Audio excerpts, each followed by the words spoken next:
तुला राशि, केतु का असली खेल जान लो वरना बहुत पछताओगे।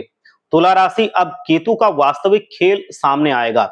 इस अवधि में केतु अपनी पराकाष्ठा पर है, जिसे मंगल के समान माना जाता है। केतु ने वर्तमान में सिंह राशि में प्रवेश कर लिया है, जहां वो 2026 तक रहेगा। इस समय में हम केतु और तुला राशि से संबंधित कुछ महत्वपूर्ण तथ्यों पर प्रकाश डालेंगे। साथ ही तुला राशि वालों पर केतु के विशेष प्रभावों की चर्चा करेंगे, जिसमें 15 सकारात्मक और 5 नकारात्मक परिणाम शामिल हैं। सबसे पहले आइए तुला राशि के कुछ खास पहलुओं पर विचार करते हैं। तुला राशि का स्वामी ग्रह शुक्र है, जो प्रेम, कला, सौंदर्य, भौतिक सुखों और संतुलन का प्रतीक है। ये एक वायु तत्व की राशि है, जो सामंजस्य, न्यायप्रियता और सामाजिकता के साथ साथ गहराई से जुड़ी हुई है। तुला राशि के व्यक्ति कूटनीति में कुशल होते हैं और समझौते करने में माहिर हैं, लेकिन कभी कभी निर्णय लेने में हिचकिचाहट होती है और अनिश्चितता का ये अनुभव करते हैं। शारीरिक रूप से तुला राशि के लोग अक्सर आकर्षक होते हैं और सौंदर्य, संगीत, वस्त्र और फैशन में गहरी रुचि रखते हैं।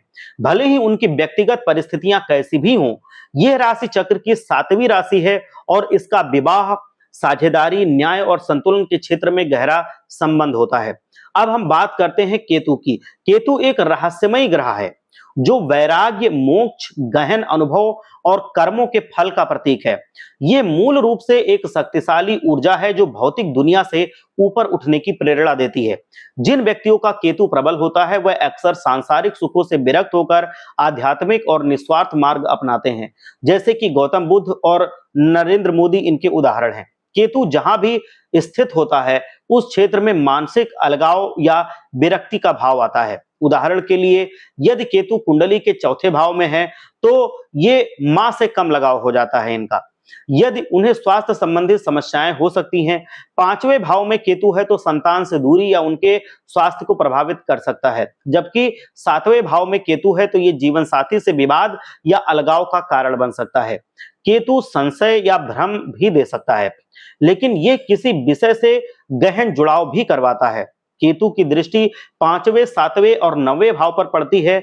जहां भी इसकी दृष्टि पड़ती है, वहां ये साधारण घटनाएं घटित करता है। केतु को ग्रहों में एक तपस्वी और शोधकर्ता के रूप में जाना गया है और इसे तंत्र अनुसंधान, रक्त, आयुर्वेद और अलौकिक शक्तियों से भी जोड़कर देखा जाता है। अब हम तुला राशि की कुंडली में एकादश भाव में स्थित केतु के परिणामों पर चर्चा करेंगे। पहले 15 सकारात्मक और फिर 5 नकारात्मक परिणामों पर प्रकाश डालेंगे। इसको ध्यान से देखिए। सकारात्मक प्रभाव की अगर बात करें तो पहला है रहस्यमयी विषयों में रुचि। तुला राशि वाले ज्योतिष, तंत्र, मनोविज्ञान और रहस्य से जुड़े हुए विषयों में गहरी रुचि विकसित करेंगे। अगला है अनुयायी और शिष्य।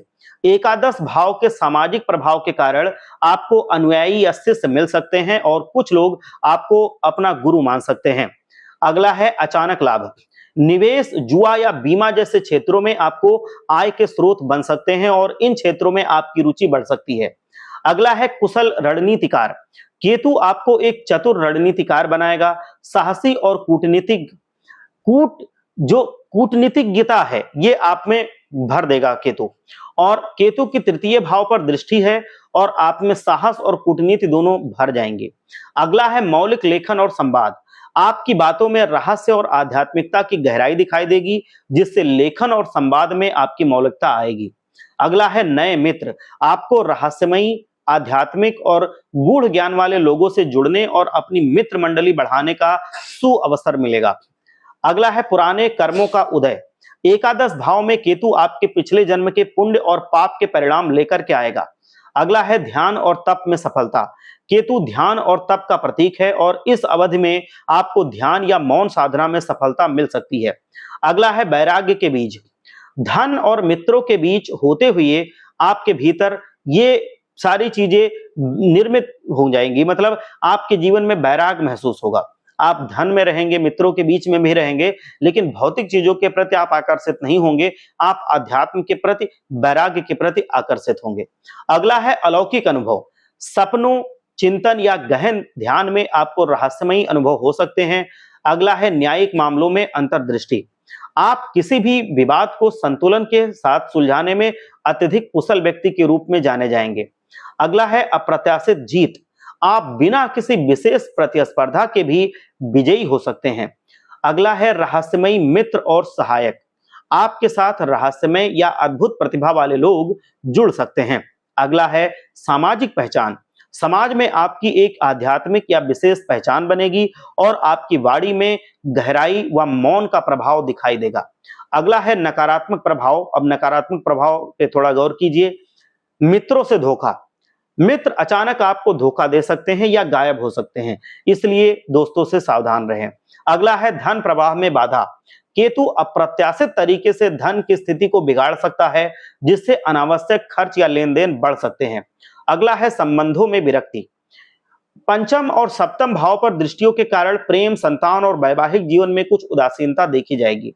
अगला है सामाजिक अलगाव। सामाजिक जीवन में आप अलग थलग महसूस कर सकते हैं। अगला है अप्रत्याशित खर्चे।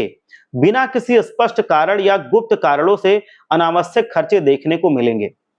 अब मैं आपको बता दूं कि तुला राशि वालों के लिए केतु के संभावित ये परिणाम थे जो अभी से 2026 तक प्रभावी रहेंगे। हालांकि ये एक सामान्य आकलन है और इसकी सटीकता 70 से 80% तक हो सकती है। अब आपको मैं बताऊं कि ये जो आपकी पूरी जानकारी है, 100% सटीक जानकारी, इसके लिए आप अपनी जन्म कुंडली और हस्तरेखा का विश्लेषण करवा सकते हैं और आप वो हमसे पूछ सकते हैं। आप अपने हाथों की फोटो देके भी आप हस्तरेखा के बारे में भी आप पूछ सकते हैं और आपको पूरी जानकारी दी जाएगी। आपको आपके जीवन में सारी सफलताएं अवश्य मिलेंगी। तो आप लोग हमेशा भगवान भोलेनाथ को याद करते रहें, उनका स्मरण करते हुए एक बार सच्चे मन से जयकारा लगाइए, हर हर महादेव, जय भोलेनाथ।